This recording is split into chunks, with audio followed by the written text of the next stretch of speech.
None of these individuals would have had the opportunity to win or experience this type of recognition from their peers if not for Helen Krieble. Helen is a hero in her own right, from missile defense to immigration to a renewed focus on American citizenship. Helen has long been a leader not only in philanthropy, but in creating innovative solutions to advance freedom and free enterprise. Today, we're also pleased to be joined by Helen's son, Fred Krieble, who serves as vice president of the Vernon K. Krieble Foundation. Helen is a tireless champion of the average citizen who wants to know what he or she can do to advance the cause. Another important initiative of the foundation is to build citizenship and defend freedom one neighborhood at a time through their innovative Lens of Liberty Citizenship initiative. Lens of Liberty is a series of projects and programs developed to educate Americans on what it means to be a U.S. citizen and on their responsibilities that come with that citizenship. I hope you'll learn more about this by visiting their website, www.lensofliberty.org. Well, to tell you more about this year's Unsung Hero, the award, and to present the winners, it's my privilege and honor to welcome to the stage the founder and president of the Vernon K. Krieble Foundation, Helen Krieble.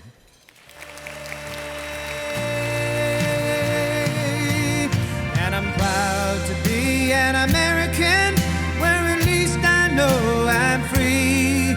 And I won't forget the men who died, who gave that right to me. And I gladly stand up next to you. Hello, everybody. It's always a delight to be here with all of you wonderful Americans. And this is probably my favorite of all things I do all year long, because it's a privilege and an honor to present the Vernon K. Krieble Foundation's 2016 Unsung Hero Award. And I would like to thank in particular Tracy Sharp and Sarah Ferrara from SPN, because they do all the preparation work for this.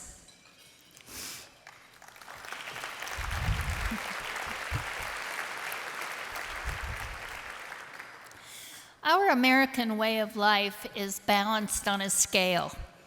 On one side are those unalienable rights, freedom, and opportunity, and on the other side is government with legitimate rules and regulations needed to protect those rights and freedoms. Today, the balance is tipping severely to the government side from the weight of unjust, unwanted, and intrusive government regulation and tyranny, which takes away our freedom. We, the people, wail. We wring our hands. We cry out in anguish. But most of us say, I'm just one person. What can I do? And do nothing. By refusing responsibility in favor of complaint, we forget or ignore the founding principles of our country as laid out in the Declaration of Independence. I will repeat them. It states that we have certain inalienable rights, on one which are life, liberty, and the pursuit of happiness. That to secure these rights, men have instituted governments which derive their just powers from the consent of the governed. In other words, the sole responsibility of government is to protect the rights of its citizens. And as citizens, we must give our consent for its actions to become legitimate. And so, by inaction, we consent to the erosion of our freedom. Responsible citizenship is the essential ingredient of freedom. Although many, perhaps most people, do not stand up to the challenge of holding the government accountable for overreach and tyranny, the mood of the country is changing. The majority of Americans feel the country is on the wrong track and that the scale must swing back in the direction of freedom. Many are challenging government with blogs, tweets, op-eds, and petitions.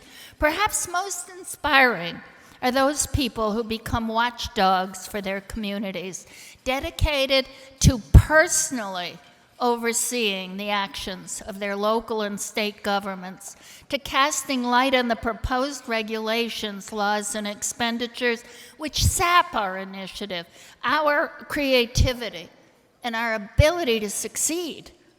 These watchdogs and groups of watchdogs are one of the great hopes for returning the balance to freedom. All of us here work through our organizations for freedom. But let me ask each of you, are you personally a watchdog in your local community?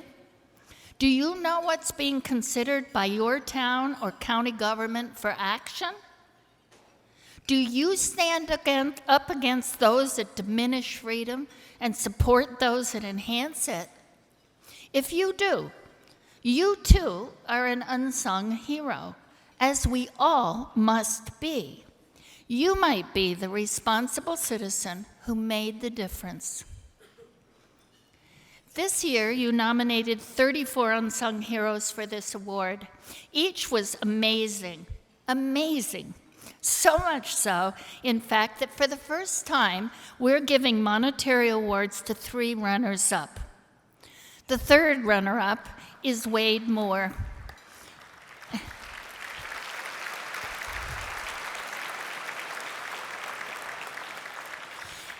He was nominated by the Kansas Policy Institute.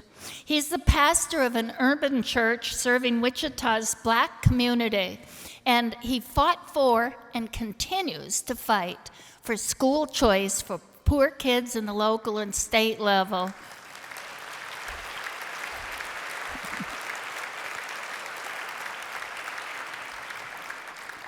The award is $1,000, and I might just mention that he's very unpopular for his school choice stance in his community, or not the people, but generally by the political group.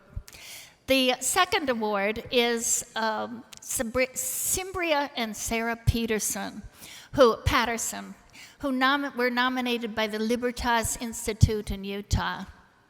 Led by 19-year-old Sarah, they fought their legislature for the right to sell shares in their cows so that customers could have the unpasteurized milk they wanted, a victory for private property and your use of it, and for food freedom. The award was $2,500.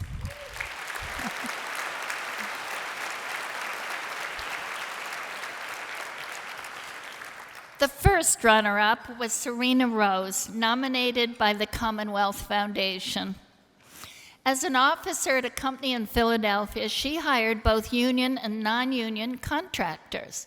Even though she was stalked for her position, harassed and threatened by union thugs, Serena refused to back down, a very brave lady, until the loophole in Pennsylvania law allowing such union thuggery was closed. The award is $5,000.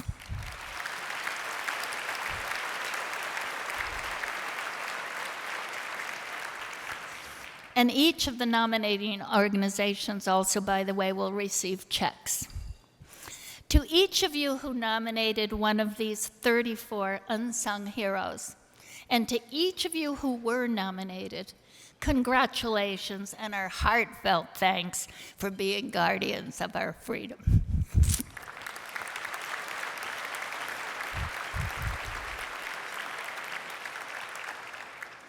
Last year, I encouraged each state organization here to establish their own Unsung Hero Award statewide, for which we provide $1,000 to be used as the organization wishes.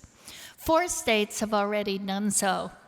An example is Connecticut, under the leadership of the Yankee Institute and its president, Carol Lebo. Freedom from government tyranny is on the move in these states. I hope that many more members of SPN who are here today and aren't will join us in this effort, because it's the way we can move freedom into the communities and across the nation. Please help us nominate these wonderful grassroots people. Now I'd like to introduce you to this year's winners of the Vernon K. Krieble Foundation's Unsung Hero Award, nominated by Mary Beth Weiss and Adam Andrzejewski. Hard to pronounce, I'm really sorry, Adam. And Open the Books Foundation that nominated them. Kirk, Allen, and John Kraft are the winners.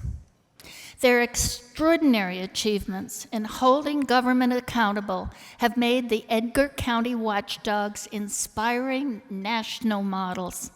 Neither of them are lawyers, neither are wealthy, neither have law enforcement backgrounds, yet they took it upon themselves to ferret out corruption, and they stand as watchdogs for freedom in Illinois, which sincerely needed some watchdogs, and everywhere.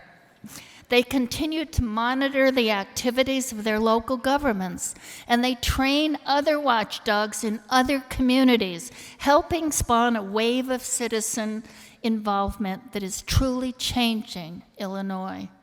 They accomplished all of this with no compensation, on their own time, and enduring criticism that would have discouraged most of us. They are heroes in every sense of the word.